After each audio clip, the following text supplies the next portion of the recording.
സജയൻ പ്രതീക്ഷയോടെ തന്നെയല്ലേ മുന്നോട്ട് പോകുന്നത് അല്ലേ? എന്തായാലും ആത്യന്തിക വിജയം സജയന് തന്നെയായിരിക്കും, ഒരു സംശയമില്ല. അനിയേട്ടാ, പ്രതീക്ഷയോടെ തന്നെയാണ് മുന്നോട്ട് പോണത്. കാരണം എന്താ പറഞ്ഞാൽ നമുക്കവിടെ ക്ഷേത്രം കണ്ട നമ്മളെ ഒരു ജീവിത അഭിലാഷാണ് നടക്കുന്നത്. ഇവിടെ എന്റെ മാത്രം തന്നെ ഈ പ്രദേശത്തെ മുഴുവൻ ആളുകളെ അഭിലാഷാണ് നമ്മളാ ക്ഷേത്രം ആ ക്ഷേത്രം പൊളിക്കുന്ന അന്ന് ഇവിടെയുള്ള ഹൈന്ദവരായ വിശ്വാസികൾക്ക് എത്രത്തോളം വിഷമമുണ്ടായിരുന്നു എന്ന് അതിന്റെ പിറ്റേ ദിവസം ആ ഹൈന്ദവരെ നോക്കിയാലേ അറിഞ്ഞിരുന്നുള്ളൂ.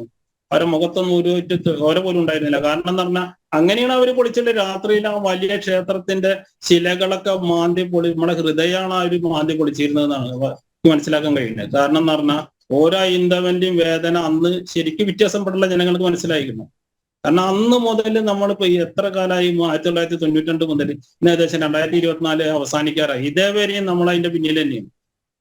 അതേ കാലത്ത് ഇവിടെ ജുതപ്പള്ളി ഗോവിന്ദൻ അതേപോലെ തന്നെ പുതേരി വരുന്ന അന്ന് തന്നെ നമ്മൾ ആ വിളക്ക് കൊളുത്താച്ചിട്ട് പോയ സംഭവം നമ്മൾ നിർത്തി പോകുന്ന കാരണമാണ് ഇപ്പോഴും പലരും പറയും അന്ന് കൊളുത്തായിരുന്നെങ്കിൽ എന്തൊരു പ്രശ്നം ഉണ്ടായിരുന്നില്ല, നമുക്ക് ക്ഷേത്രമായിട്ട് നമുക്ക് മുന്നോട്ട് പോകായിരുന്നു.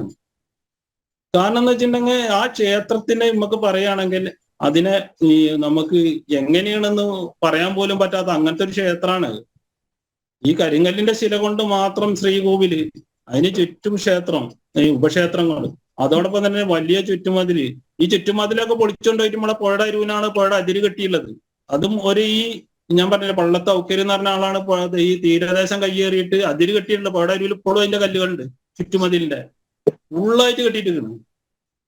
അന്ന് ഇവിടുത്തെ പൊളിച്ചവരുടെയൊക്കെ അവസ്ഥ എന്താണ്? അവരുടെ കുടുംബത്തിന്റെ അവസ്ഥയൊക്കെ എന്താണ്? കുടുംബമൊക്കെ മാനസികമാണ്, മുഴുവൻ മാനസികമാണ്. ഒരാള് പോലും കറക്റ്റല്ല. ഒരു ടീം ഇതിന്റെ ഉരുപ്പിടി കംപ്ലീറ്റ് കൊണ്ട് കുഴിച്ചിട്ട് എപ്പോഴും കിടക്കുന്നുണ്ട്. അവിടെ സ്വർണത്തിന്റെ ഉരുപ്പിടികളാണ് അവരെ പറമ്പില്.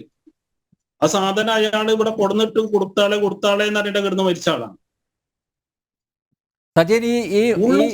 സജയൻ, ഈ മുക്കോലന്താഴത്ത് രുദ്രമാല ഭഗവതി ക്ഷേത്രത്തിലേക്കുള്ള താലപ്പൊലി വിളക്ക് അല്ലെ, അത് ഈ ക്ഷേത്രഭൂമിയിൽ നിന്നായിരുന്നല്ലോ ആരംഭിച്ചത്. ഇപ്പൊ എവിടെയാ? റോഡിൽ നിന്നാണല്ലോ അല്ലെ? അത് ഏകദേശം 1950 ചില്ലറയിലാണ് തുടങ്ങിയുള്ളത്. 50 ഏകദേശം 50 അടുത്താണ് തുടങ്ങിയുള്ളത്. 50 ആയിരിക്കാനാണ് സാധ്യത കൂടുതൽ.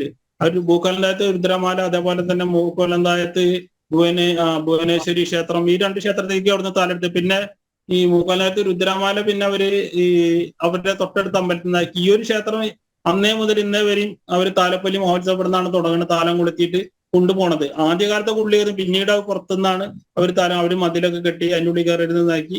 പിന്നെ അതിൻ്റെ ഉള്ളിൽ നിന്ന് എടുക്കാൻ പറ്റാതെ എന്ന് പറഞ്ഞപ്പോൾ ആ ക്ഷേത്രമൊക്കെ നീക്കിയപ്പോൾ പിന്നെ അതിന് നേരെ നടയിൽ നിന്നിട്ടാണ് അവര് താലം കൊളുത്തിയിട്ട് പോണത്. ഇതോടൊപ്പം തന്നെ നമ്മൾ ഒന്ന് ചിന്തിക്കേണ്ട കാര്യം എത്രയേ ഉള്ളൂ, നമ്മൾ ഹൈന്ദവരെല്ലാവരും ഒരുമിച്ച് നിന്നില്ലെങ്കിൽ നമ്മൾ ഈ ഭൂമുഖത്ത് തന്നെ ഉണ്ടാവില്ല എന്നാണ് എൻ്റെ ഒരു വ്യക്തിപരമായ അഭിപ്രായം. ഒരുമിച്ച് നിന്നാല് ഇതെല്ലാം നേടിയെടുക്കാൻ കഴിയുള്ളൂ നമുക്ക്. ഇത് പല തട്ടായിട്ട് പല ആളുകളും നിൽക്കുമ്പോൾ നമ്മളെ പ്രശ്നങ്ങളിൽ എന്താ കാര്യങ്ങൾ നമ്മൾക്ക് എതിരായിട്ടും മറ്റ് നെറേറ്റീവുകളും കാര്യങ്ങളൊക്കെ ആയിട്ട് നടക്കുക എന്നല്ലാതെ നമ്മൾ പോസിറ്റീവായി നിലപാടെടുത്തിട്ട് നമ്മുടെ ആളുകളെല്ലാവരും മുന്നോട്ട് വന്നിട്ട് ഈ വക കാര്യങ്ങൾക്ക് ശക്തമായി പ്രതികരിക്കാൻ തയ്യാറാവണം. ഇതൊന്നും അങ്ങേയറ്റം എന്തെന്ന് പറഞ്ഞിട്ടുണ്ടെങ്കിൽ അങ്ങേയറ്റം നമ്മൾ വിചാരിക്കുന്നതിനെക്കാട്ടി തന്നെ അപലപനീയമാണ് ഈ ചെയ്തിട്ടുള്ളത്. ഇവർ ചെയ്യാൻ പറ്റുന്ന പറഞ്ഞാൽ നമ്മൾ മറ്റു കാര്യങ്ങളും മറ്റു കേസുകളും മറ്റു കാര്യങ്ങളെല്ലാം നോക്കേണ്ടത്.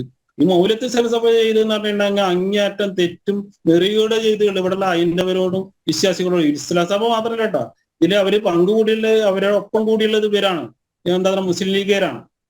കാരണം എന്താ പറഞ്ഞിട്ടുണ്ടെങ്കിൽ ഇതുവരെയും പ്രതികരിക്കാൻ തയ്യാറില്ല. അന്ന് ഇതേപോലെ ന്യൂസ് ചാനലുമായി ബന്ധപ്പെട്ടിട്ട് അവിടെ പോയപ്പോൾ അവര് പ്രതികരിക്കാൻ തയ്യാറല്ല. അവര് പൊളിച്ച് അവർക്കറിയാതെ ഞങ്ങൾ പൊളിച്ചാണ്, പിന്നെ അവരെന്ത് പ്രതികരിക്കണം തെമ്മാടിത്തരം ചെയ്തിട്ട്. അതെ.